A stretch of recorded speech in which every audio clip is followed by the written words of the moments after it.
Que hablen los buenos 2.0 con Amelia Solórzano.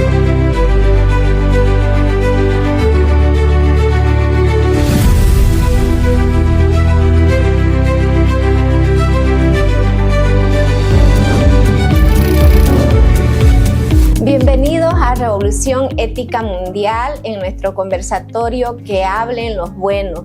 Como siempre, este conversatorio está pensado para ustedes, para que a través de los invitados que nos visitan podamos construir una sociedad mejor, a través de las historias que nos cuentan, tener, esa luz, esa esperanza de que podemos hacer cosas buenas y aportar positivamente a nuestra sociedad.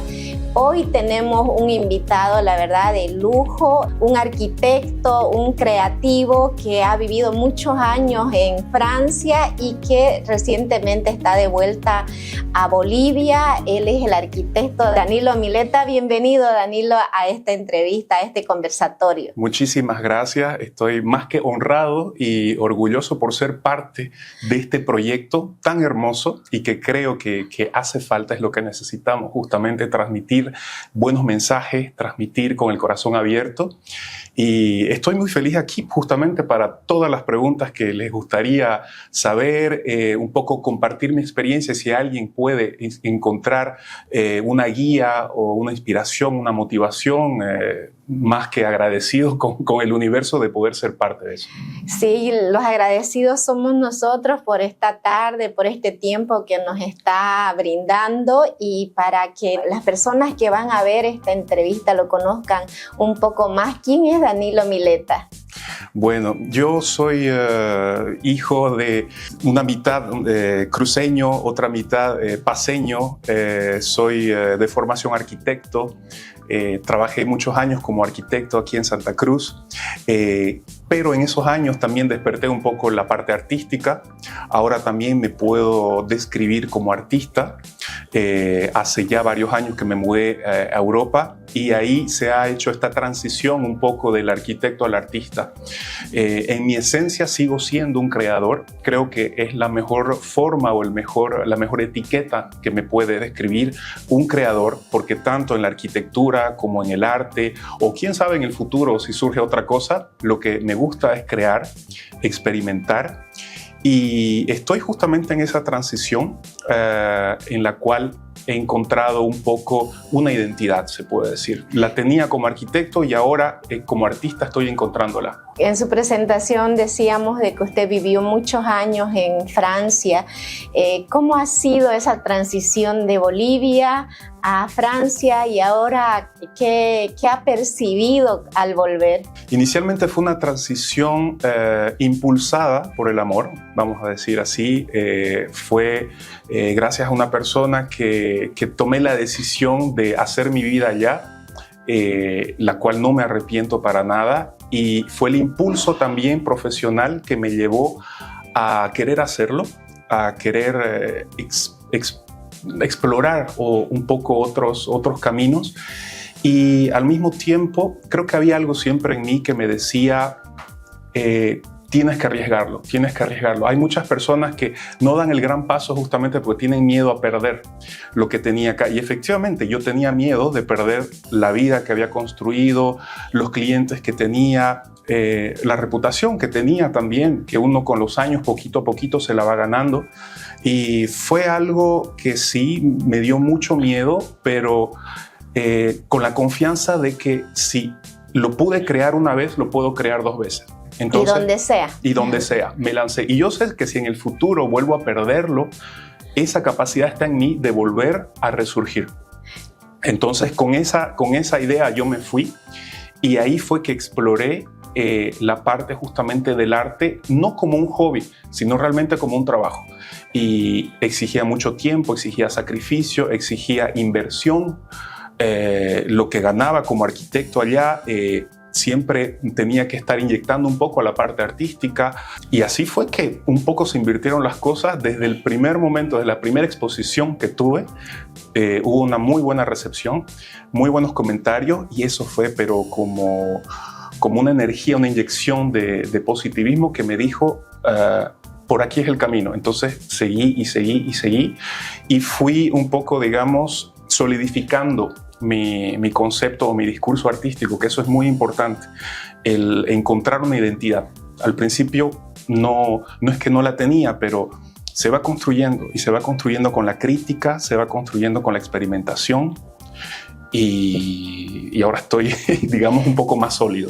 Realmente es admirable lo que ha logrado, porque yo lo conozco a Danilo, incluso él es el creador del concepto que manejamos en el showroom de Patra, y aparte ha participado en Casacor y otra serie de proyectos, como se podría decir que estaba en una zona de confort, y animarse a salir y experimentar algo nuevo, construir de cero. Realmente no cualquiera lo hace, y más nosotros los bolivianos, que generalmente somos un poquito más temerosos. Sí. Y haberse animado, yo creo que es un gran ejemplo para muchas otras personas que se animen, ¿no? Sí, sobre todo creo que entre el deseo y el tener el deseo de hacer algo o colocárselo como objetivo, como meta, creo que la diferencia es simplemente la acción. Hay mucha gente que desea así salir, tener una carrera afuera, pero se queda como un deseo. No hay un plan de acción. Y eso es lo que hace, creo, la diferencia para el que lo desee, porque hay personas que están muy cómodas aquí y realmente sus prioridades son la familia, los amigos, lo que ha construido. En mi caso, efectivamente, hay un precio siempre que pagar, que no todos estamos dispuestos a pagarlo. Yo lo acepté, ya se imaginarán, como cualquier persona que se va a su país, desde su país uno extraña, hay momentos de soledad, hay momentos donde uno necesita un abrazo de la familia, pero es el precio que se paga también para ganar otras cosas. Y cuando he atravesado por esas adversidades, yo lo acepto porque digo, tengo que pagar este precio, pero por ganar algo más, ¿no? Claro, y sobre todo lo que más, o sea, me imagino que lo alienta y lo llena de energía, es el hecho de que usted fue y al inicio hizo lo que hacía acá en Bolivia, pero después usted empezó a trabajar creando, o sea, pintando. ¿Cómo fue esa transición? Tuve la bendición, la suerte, o no sé si es simplemente la consecuencia también del esfuerzo de acá, pero yo tuve una ventaja ya de llegar y trabajar directamente como arquitecto. Es que tenía un portafolio muy vasto de proyectos. Y cuando yo me presenté, cuando yo envié currículums, porque envié a toda Francia en realidad, y estaba dispuesto a mudarme no importa la ciudad donde me ofrezcan trabajo, cuando uno llega está dispuesto a hacer eso también. Y la verdad que muchas empresas me hablaron porque mi portafolio con registros fotográficos, con planos y todo, estaba ahí. Si bien había proyectos de todo tipo, grandes, pequeños, eso llamó mucho la atención, entonces no tuve problemas para encontrar mi espacio como arquitecto. Ahí aprendí la mentalidad de allá. Puedo decir que aprendí muchísimo sobre la forma en la que se hacen los negocios, se hacen los proyectos hasta el último detalle. El nivel de exigencia igual es increíble. Pude realizar proyectos no solamente en Francia, sino como todos los países están ahí mezclados, uno tranquilamente hemos hecho proyectos para Suiza, hemos hecho proyectos para el Caribe, para grandes villas, hemos hecho proyectos para Italia y por toda Francia, efectivamente, ¿no? Fue ahí justamente donde vi el nicho, que yo creo que el nicho de la arquitectura y del arte es casi el mismo en tema de negocios, es casi la misma clientela. Y así fue que empecé, poquito a poco después del trabajo empecé a pintar. Cuando tenía una veintena de cuadros, empezaba a tocar puertas, a enviar currículos a asociaciones, a galerías, y me respondían. Tenemos entendido que ha tenido exposiciones en lugares muy renombrados en Francia. Sí, inicialmente, como yo no era un conocedor del arte como un trabajo o una profesión, la verdad es que la vida te va enseñando poco a poco. Yo pensaba que el camino al éxito estaba en que tenía que llamar la atención de un galerista y que eso iba a ser mi futuro, eso era el éxito para mí, que sea representado por una galería. Entonces decía, ¿cómo llamo la atención de un galerista? Y mi enfoque era ese. Contacté aquí con un amigo al que le agradezco mucho, artista también, se llama Andrés Bedoya, que igual hace joyería y todo. Una vez le escribí, no éramos tan cercanos, pero aún así él me respondió con todo el corazón y me dijo, Danilo, si lo que querés hacer es crear currículum para llamar la atención de galería, hacé tus exposiciones donde sea. Me dice, sí, aunque sea en tu departamento, invitas a tus amigos, tomás tu registro fotográfico, ya es válido como una exposición, me dice. Entonces, realmente me dio a entender de que todo estaba en mis manos, no dependía de nadie. Aún así, con esa idea de querer hacerlo yo por mi cuenta, dije, pero por si acaso voy a enviar. Y me respondieron las asociaciones, no fue necesario hacer eso en mi departamento, aunque yo lo hubiera hecho. Pero llegué incluso a exponer hasta en el Gran Palacio, el Gran Palais, en París, que es para mí como la meca de los artistas, donde se hace la Feria Internacional de Arte, que inicialmente es una feria que fue fundada por Napoleón, y que hace 2 años creo que cambió de nombre, pasó a llamarse Art Capital, y pude exponer ahí. Para mí fue como la realización máxima de decir, wow, realmente estoy en el camino correcto. Y lo mejor es que me sentía de que el esfuerzo que hacía valía la pena, porque eso es otra cosa que digo, es tan hermoso de poder amar lo que uno hace en el trabajo, y es solamente cuestión de decisión. Porque seguramente usted sabrá igual más que nadie que cuando uno ama lo que hace, no importa lo que sea que hace, si es zapatos, si es lo que sea, uno va a ser el mejor y siempre va a tener trabajo y siempre va a tener su solidez económica. Entonces yo me sentía en ese momento. Y así poco a poco estuve exponiendo después en Mónaco, estuve exponiendo en varias otras ciudades de Francia. Y fue gracias a un contacto igual que tuve en mi última exposición en Mónaco en septiembre del año pasado, que me contactó un joven galerista boliviano que le llamó la atención mis cuadros, que estaban hechos justamente sobre un soporte de aguayo, y me dice, Danilo, deberías enviarle tu currículum a la directora del Museo Nacional en La Paz. Me dice, yo creo que va a estar interesada en tu trabajo. ¿La conoces? Me dice yo, no, porque no tenía contactos en el mundo del arte. Y me dice, sí, hacelo, porque sé que está organizando un poco el calendario de exposiciones 2026-2027. Por ahí podés entrar. Me dice, bueno, la contacto y me dice, claro, Danilo, presenta un proyecto de exposición. Entonces me puse a buscar qué era un proyecto de exposición, un texto curatorial y todo. Pero como le digo, uno va aprendiendo en el camino. Así que me tardé casi 2 meses en crear una mini tesis de lo que realmente quería hacer, y me la aprobaron. Y es gracias a eso que estoy aquí en Bolivia también, y voy a hacer mi primera exposición en un museo también. Claro, y nosotros felices porque aprovechamos de hacerle esta entrevista, de poder saber de sus proyectos. Y algo que me causa curiosidad, cuando usted hace sus exposiciones, ¿lo hace como artista boliviano? Sí, lo hago siempre como artista boliviano. Yo digo que lo boliviano en mis obras es conceptual, porque no muestro paisajes, no muestro folclore autóctono. Para mí lo boliviano está en el color, está en el ruido, está en el caos. Mis cuadros son caóticos, es una composición un poco surrealista, un poco figurativa, y ese caos, yo siempre lo digo allá, ese caos es la Bolivia que llevo dentro, porque hay belleza en eso. Si somos reconocidos, digamos, en toda Latinoamérica, es por ese ruido, por esa forma de vivir, por ese caos que es hermoso, que es colorido, que es musical. Y eso es lo que se ve conceptualmente en mis obras. Y es lo que transmito siempre, porque me presento también como un artista conceptual.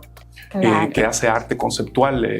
Qué lindo que usted pueda, no sé, tal vez indirectamente hacer que otras personas sepan lo que los bolivianos somos capaces de crear, de hacer. Entonces, por eso le hacía esa pregunta, ¿no? Y también decía usted de que ahora va a hacer su presentación en el Museo Nacional, y qué lindo también que hubiera podido como que tener el reconocimiento internacional y ahora volver a casa y poder presentar. ¿Cuál es la obra que va a presentar ahora?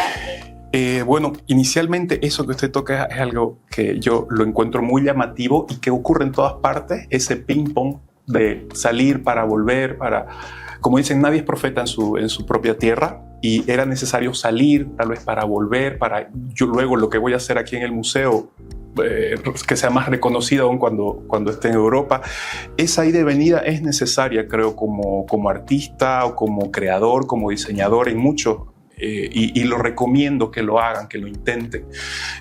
La obra justamente que estoy presentando ahora se llama Entre Sal y Savia, y van a ser unos dúos de cuadros que van a representar por un lado la parte andina y por otra parte la parte amazónica.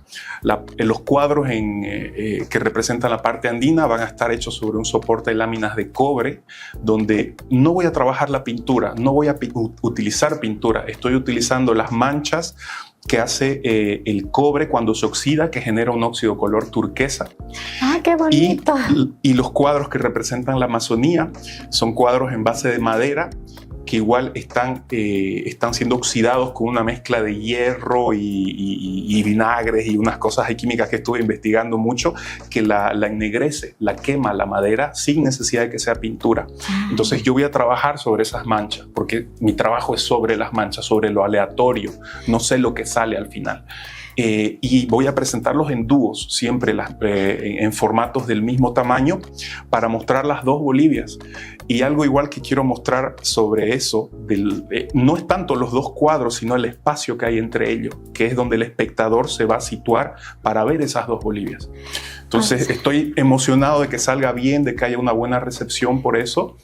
Y ya le digo, los cuadros están, a mí por lo menos me salió mejor de lo que está pensado. ¿Cuáles serían esas dos Bolivias de las que estamos hablando? Yo hablo de dos Bolivias que han sido heridas, que a través de esa herida encuentran hermandad, y que se ven, que se confrontan y que son las dos iguales, que están una frente a la otra, y que depende de uno como espectador situarse en qué lugar, al medio, más a un lado, más al otro.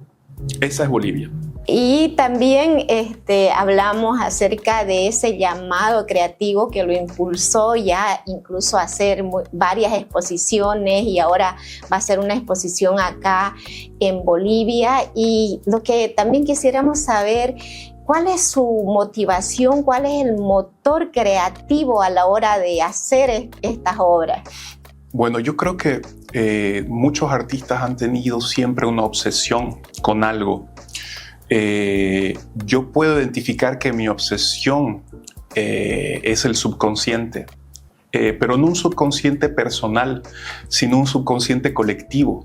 Eso que todos compartimos, eso que todos percibimos de la misma manera, pero de lo que nadie habla, de lo que no queremos reconocer, pero si pudiéramos leernos las mentes, todos veríamos que estamos igual de locos entre todos.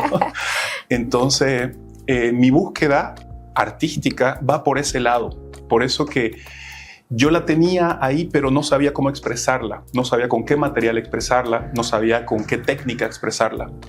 Entonces he encontrado esa paz, esa satisfacción de decir, ese es el camino. Y me gusta trabajar bajo esa premisa, porque para mí el subconsciente es algo que nos puede unir si aprendemos justamente a conocerlo. Subconsciente es también un poco el mundo de los sueños y todo eso. Por eso que yo dejo que en mis obras haya una libertad total de creación.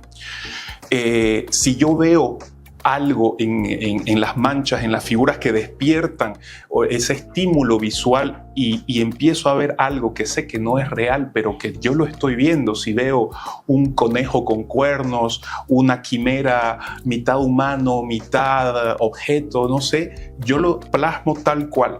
Yo digo, aquí no hay límites, esto es arte, y por eso es que las composiciones tienen ese aire un poco chamánico. Y es ahí otra vez donde yo hago referencia a las culturas bolivianas, tanto del oriente como del occidente, que muchas de ellas tienen sus deidades o sus dioses, son quimeras, son mitad animal, mitad mujer, mitad humano. y yo también utilizo eso para decir, he aquí también lo boliviano, quiero mostrar eso. Claro. Así que ese trabajo del subconsciente es hacia donde yo un poco me dirijo.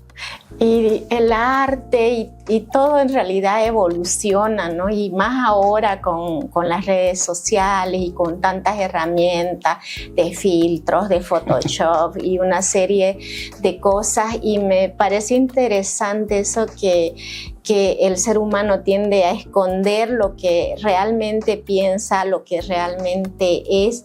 Y creo que es un poco perder la sensibilidad. ¿Cree que estamos perdiendo la sensibilidad o estamos aprendiendo a ocultar esa sensibilidad?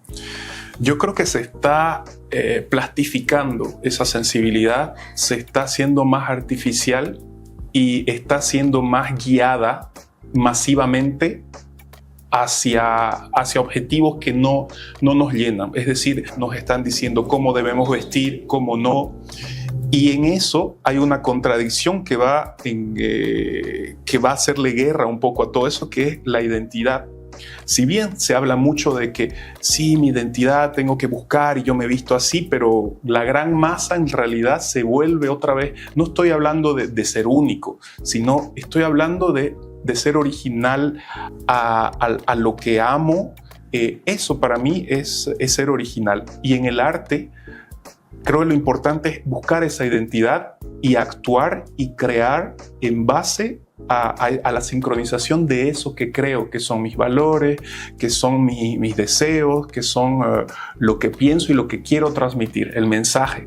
No hacer arte porque sea simplemente comercial, no hacer arte tampoco porque simplemente sea totalmente, porque quiero separarme de todo, porque incluso hasta esa fuerza de no quererme parecer, si la forzo mucho, pierde su identidad, su originalidad. Cuando lo escucho hablar de masa, me pongo a pensar que antes generalmente las personas buscábamos singularidad, pero ahora buscamos viralidad. Sí. Y creo que ahí se ejemplifica muy bien lo que acaba de decir, de que la gente ahora ya no busca algo ser singular, sino busca hacerse popular a través de la viralidad, y creo que el arte ahí es donde marca la diferencia, ¿no? Sí, y efectivamente a veces caemos en eso de querer ir con la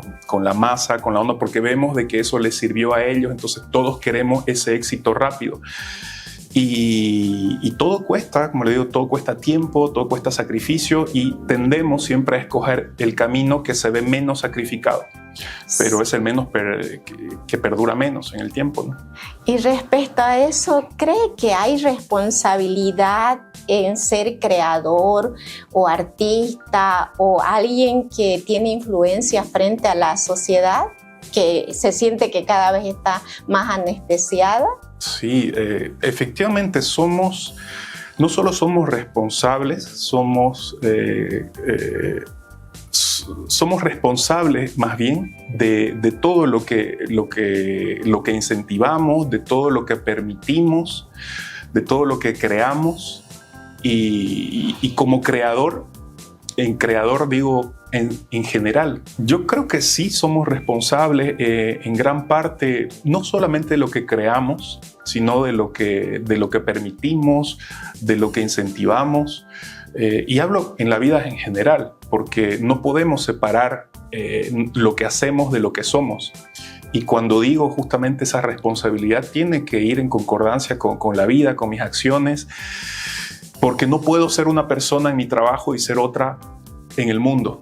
No puedo ser una persona como artista y ser otra en mi casa. Soy la misma persona. Y creo que sí hay una responsabilidad sobre el saber, no cuidar lo que uno dice, sino otra vez, digo, ser fiel a lo que hay dentro y a lo que tiene que salir. Porque si me equivoco, no me voy a arrepentir, porque es lo que había dentro, era mi mensaje, era lo que tenía que salir. ¿Usted cree que ha descubierto algo de usted mismo mirando sus obras ya terminadas? Más que de mí mismo, creo que he descubierto algo de la sociedad de nosotros, de las conexiones de personas, que me ha gustado mucho, de que alguien me diga qué es lo que acabo de pintar. Eso es algo muy valioso. Yo no le digo a la gente, esto es un paisaje, esto es un caballo, esto es un animal, esto no.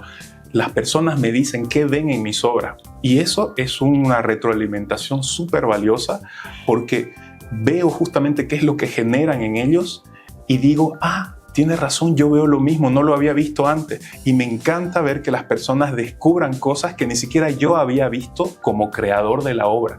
Por eso es que me gusta este lenguaje del arte que realizo, es que deja mucho espacio para el observador. Yo lo que hago no es pintar algo fijo, es activar algo que ya estaba dentro de cada uno. ¿Y cuál es su estilo? ¿Cómo cree que te ha elegido el estilo con el que pinta?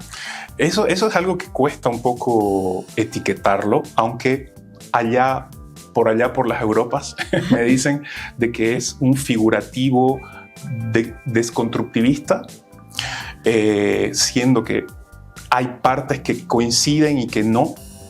No sabría cómo, porque como le digo, no es que yo un día me desperté y dije, hoy quiero pintar cubismo, quiero pintar realismo, quiero pintar, no sé, Art Nouveau. No, yo empecé a experimentar, empecé a ver qué es lo que me gustaba, los trazos, me gusta lo aleatorio de que no saber qué va a salir, me gusta trabajar los colores, me gusta trabajar la materia, me gusta delinear, me gusta hacer mucho las líneas finas. Y en ese proceso, no sé si se puede encajar o no en un estilo. Es difícil porque no digo que esté creando algo nuevo, pero no sabría cómo identificarlo. Mucha gente dice que es surrealista también. En Bolivia o en Santa Cruz, si un joven le dice a sus padres, me voy a dedicar al arte, le van a decir, olvídate porque te vas a morir de hambre. Usted, después de haber como que recorrido este camino, ¿qué les diría a esos jóvenes? Bueno, yo, si bien he tomado grandes riesgos, siempre he sido una persona precavida, que siempre tiene un plan B, C, D, E. Entonces diría, no dependas nunca de un solo ingreso o de un solo trabajo o de una sola profesión. Creo que lo más sólido para mí fue conservar y seguir trabajando como arquitecto mientras crecía la semillita del arte, y ahora la ha sobrepasado y ha permitido, justamente mi trabajo como arquitecto ha permitido sustentar mi carrera como artista inicialmente. Entonces yo le sugeriría que sea eso, que tengan aparte otra profesión o que puedan hacer algo que también les guste, pero que sea paralelo, para no lanzarse a la piscina sin saber nadar directamente. No digo que sea imposible, hay mucha gente que lo hace, sí, pero también es bastante riesgoso, y yo, como me considero un poco precavido, diría que siempre hay que saber manejar las dos cosas. Es duro efectivamente tener dos trabajos, en algún momento hay dos responsabilidades, pero es el camino que yo aconsejaría. Sí, concuerdo plenamente, ¿no? Porque si uno se dedica, no sé, a alguna profesión un poco más conservadora, eso le permite sustentarse, sí, poder tener un ingreso seguro hasta que pueda alzar vuelo en lo que realmente la persona sí quiere hacer. La verdad es que muy, muy sabia esa. Un amigo igual me decía, lo que tienes que hacer es como un DJ. Es un poco ir intercalando. Van a haber épocas donde tal vez llega un súper proyecto de arquitectura, entonces 80% de mi tiempo será para eso, voy a dejar un poco el tema de las exposiciones, o viceversa. Entonces hay que ir mezclando, viendo dónde hay más respuesta del mercado, las oportunidades. Creo que eso es lo más sabio, como igual mi padre me decía, no dependas nunca de un solo ingreso. Trata de tener tu trabajo y un negocito, por más pequeñito que sea, es lo más inteligente en estos tiempos ahora, ¿no? Y como este programa, este proyecto es un conversatorio donde buscamos como que generar un cambio como poner, no sé, un granito de arena para construir una sociedad diferente, tal vez más justa, más solidaria, más ética, con más compromiso, desde, no sé, desde el arte. ¿Cómo cree que el artista puede aportar a construir esta sociedad que utópica tal vez, pero que creo que es necesaria, ¿no? Claro. Yo creo que el arte viene a ser un canal de conversación entre la sociedad y el mundo. Han habido y hay justamente ejemplos de grandes artistas que gracias a ellos han hecho conocido a su país, han hecho conocido una ciudad, han hecho reflejar. A veces un artista funciona como espejo para su propia sociedad. Les dice, mirémonos, vean qué es lo que somos y depende de ustedes si queremos cambiarlo o no, o hacia dónde queremos dirigirnos. Entonces el arte funciona como muchas herramientas, como espejo, como canal, como impulsador tal vez de talentos, como motivador. Es simplemente un lenguaje, y como el lenguaje puede herir, como puede sanar, es simplemente saber cómo utilizarlo. Sí, completamente de acuerdo. Mientras habla, me acuerdo que, por ejemplo, en las épocas de las guerras y de las persecuciones, los cuadros o los artistas han sido siempre, vetados, excluidos, perseguidos, y es porque precisamente a través del arte a veces despierta conciencia de los que ven y los que disfrutan y de los que están alrededor, ¿no? Exacto. Entonces eso me parece que es una herramienta muy importante. La verdad, Danilo, tenemos tanto por conversar, porque tanta experiencia, a pesar de ser tan joven, ha tenido una trayectoria, pero sobre todo creo que resaltar, porque aquí en Bolivia creo que nos falta eso, de tener ese orgullo, esa autoestima de decir, soy boliviano, lo acepto y puedo lograr conquistar mis sueños. ¿Qué nos puede decir acerca de esto? Yo, miren, cuando uno sale, una de las principales cosas que hace, que justamente que hace unas semanas estuvieron los astronautas y se comparte un poco ese sentimiento, me gustaría hacer la conexión ahí de que es necesario alejarse. Y me gustaría hacer un ejemplo con recientemente la misión Artemis, que la estuve siguiendo con el tema de los astronautas y lo que ellos expresaban al momento de ver por primera vez el mundo y verlo tan frágil y tan hermoso y sin fronteras y nada. Yo creo que pasa un poquito cuando uno se sale de su burbuja de confort, el ver las cosas desde lejos, y eso me permitió, por un lado, criticar con amor, saber, si bien no criticar de hablar, sino para mí mismo darme cuenta de cosas que yo tengo, que las tengo muy enraizadas, que no me gustan, que quisiera que cambien. Entonces uno ve con amor hasta las cosas negativas de su lugar, de uno, de su nido, y mucho más aún con orgullo las cosas que uno no valoraba. Entonces ver o encontrar a otras personas, a bolivianos que igual están luchándola en diferentes campos, en diferentes profesiones en Europa, uno cómo se siente de orgulloso hablarle a su entorno, decir, mira, él es boliviano, él ha descubierto esto, él está a la cabeza de esta empresa y él es de mi ciudad. Entonces eso no pasaba a ese nivel cuando yo vivía acá. Y creo que es un sentimiento que solamente nace cuando uno toma distancia y cuando uno se aleja. Sí, comparto plenamente. No me ha tocado todavía vivir fuera, pero he estado creo que una semana en Brasil y he empezado a extrañar estar en Santa Cruz, estar en Bolivia, porque tenemos tantas cosas. Pero a pesar, creo que hay que buscar siempre el equilibrio, ¿no?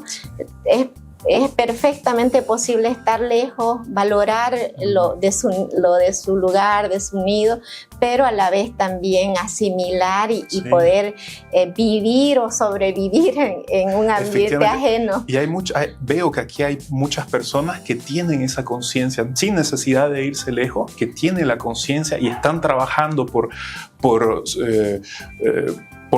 poner en valor más la identidad cruceña, la identidad boliviana, están con negocios, los veo y son jóvenes. Entonces da orgullo, como le digo, no es necesario siempre salir, pero hay una minoría que realmente está luchando por eso. Estimado Danilo, usted ha tenido una trayectoria, una experiencia tan amplia y en tan poco tiempo, porque usted es bastante joven. ¿Pero qué le diría al Danilo Mileta de hace 10 años? Yo le diría que continúe con lo que está haciendo. No me gustaría cambiar nada de mi pasado. Todos los aciertos y desaciertos que tuve son parte de lo que soy hoy. Realmente le diría que continúe con ese camino, que está bien equivocarse, que está bien tener miedo, pero que no se quede inactivo, que no se quede en el presente, que siempre avance, aunque sea lentamente. O sea, lo volvería a hacer igual, de la misma forma. Sí. Nada que arrepentirse. Incluso los mismos errores, porque esos errores me han enseñado mucho. Claro, y muchas gracias, Danilo, por haber estado esta tarde con nosotros. La verdad ha sido, no sé, como que alentador, esperanzador escucharlo, saber de sus logros. Y como este es un conversatorio, como le comentaba, que busca precisamente eso, ¿no? De que a través de sus experiencias, de las personas que conversan acá, pueda también alentar, pueda hacer un mensaje de esperanza para que otras personas se animen. ¿Qué les diría a estas personas que van a ver esta entrevista? Bueno, no sé si a alguien le puede servir un poquito mi experiencia de vida para darle más luces, más guías, motivarlos o incluso saber lo que no tienen que hacer. Creo que es parte de nuestra forma de funcionar como humanos, de compartir la información, porque yo también me he nutrido mucho de escuchar a los otros, de escuchar a otros artistas, de escuchar de sus fallas y creo que es importante correr la información para que esté por lo menos al alcance de quien la quiera implementar o utilizar. Estimado Danilo, de parte de la empresa boliviana La Botana tenemos este presente hermoso. Es una empresa que se dedica a todo lo que es productos de maní tostado, maní salado, dulce, almendras. Realmente una empresa admirable que dice que su sueño es ser la Nestlé de Bolivia. Qué hermoso, ¿no? Y linda la presentación, ¿no? Y incluso hasta la cajita me encanta para pintarla encima. Sí, mire la cajita. Tiene una textura hermosa. Es ecológica, usted la pone en tierra y pues, tiene semillas de tomate o lechuga y va a brotar y encima va a tener su propio huerto en casa. No, muchísimas gracias. No, está súper esto. Voy a deleitarme. Sí, muchísimas gracias nuevamente por haber aceptado la entrevista. Gracias también a las personas que nos siguen, que ven este conversatorio. Como no me canso de decirlo, este proyecto ha sido creado para ustedes, para nosotros, para todas las personas de buena fe. Se podría decir que ponemos un granito de arena a través de lo que hacemos, de lo que creamos, de lo que aportamos en nuestras áreas como líderes, como empresarios, como emprendedores, para generar un cambio y poder construir un mundo mejor para todos los bolivianos y tal vez para todo el mundo. Así es que mil gracias y esperamos que puedan disfrutar de esta entrevista.